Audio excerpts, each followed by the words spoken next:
Manny Pacquiao announced he was returning to the ring for the first time in nearly 4 years to challenge Mario Barrios for the WBC welterweight title, a lot of questions sprang to mind.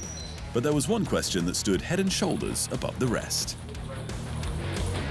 How was Manny Pacquiao allowed to fight for a world title?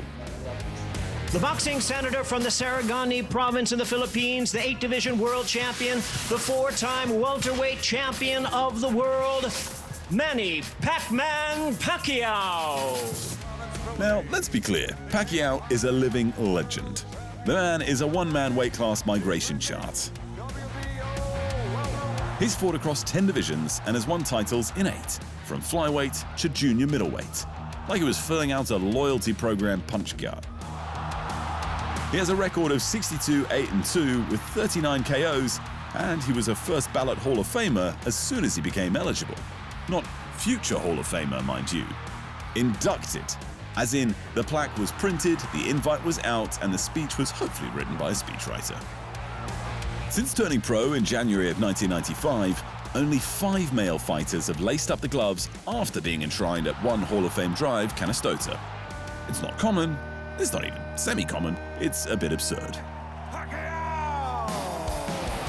At the time of the announcement, Pacquiao had been retired from combat for 4 years.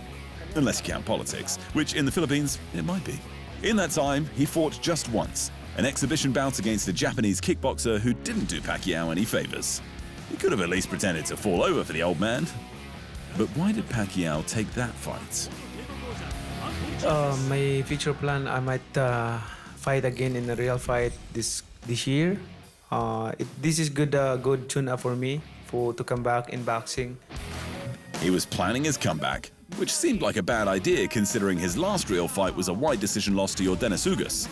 In that fight, Pacquiao looked more like an eyesore than a buzzsaw, and he knew it. And that was 4 years ago. My 2 legs is cramping. I cannot move. That's why I cannot move around. I can, in early days, I can easily move and outbox him. Manny Pacquiao, but this time around, it's like my 2 legs is tight and hurting.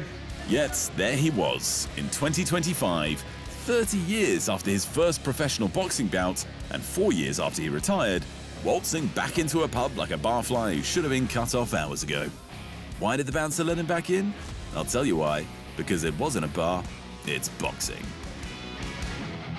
Some supporters of this fight were pointing to George Foreman's comeback. And yes, Big George took a 10-year hiatus before going after the likes of Evander Holyfield and Mike Tyson. After what Evander Holyfield did to Tyson, they said in the dressing room afterwards, George would have killed him. And that's about the way it is. If Evander Holyfield can whip somebody and stop him, what in the world would George Foreman do to him? And that's where it is. But let's not pretend Big George didn't spend the late 80s steamrolling a conga line of part-time forklift drivers before getting his big title shot 4 years later. And let's also not forget George was still in his 30s when he started back on the trail, almost 7 years younger than Pacquiao at 45, and Pacquiao was jumping straight into a title fight. Perhaps the Filipino maestro should have learned from Sugar Ray Leonard. This member of the Four Kings had more comebacks than Jason Voorhees.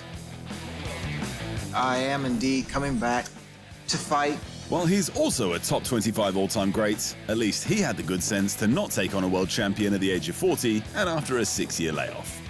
The 34-year-old Hector Camacho was a former world champ though, and he'd already sent another of the Four Kings, Roberto Duran, into retirement. You have a young man against a baby boomer. I think if anything, it shows the example that we can continue to excel no matter how old or young we are. Macho Camacho gave Sugar Ray his final nudge toward the golf course with a 5th-round TKO. Well, that sounds like a joke. That's how the Macho Man, and just quietly everyone else in the room, had been treating Sugar Ray's comeback. I come out here, I'm just holding back. I would like to just push him around and really feel him out. From like, hey, Ray, come here, Ray. Because he is 4 years old. But I don't.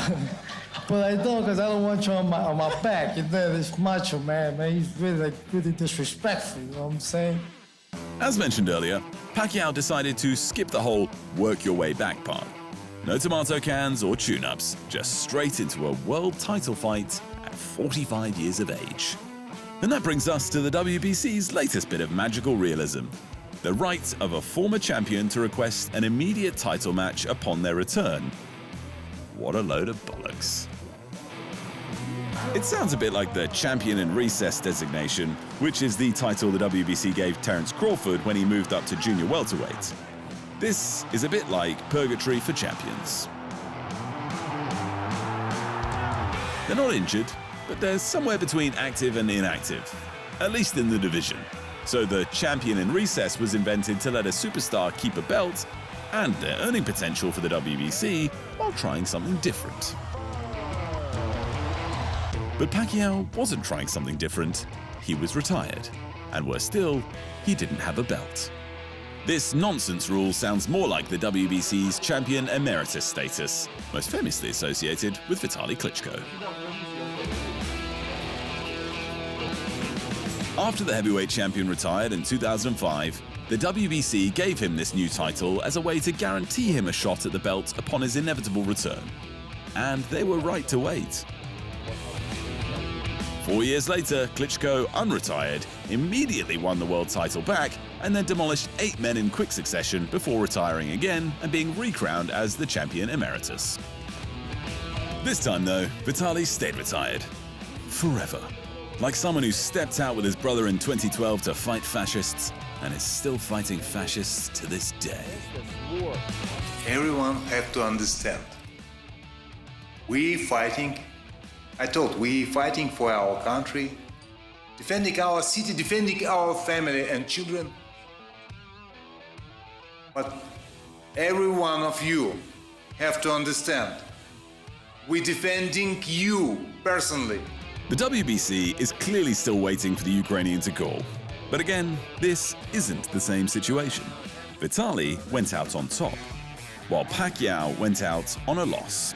He didn't look like championship material when he left the sport, so what hope does he have now? But he is still Manny Pacquiao, and what does that mean for the WBC? The Pac-Man isn't just famous, he's boxing royalty, and therefore worth millions more to the WBC. So when Manny Pacquiao asks for a world title fight, like it's 2008 again, just remember, it's not fair, it's not right, but it is boxing.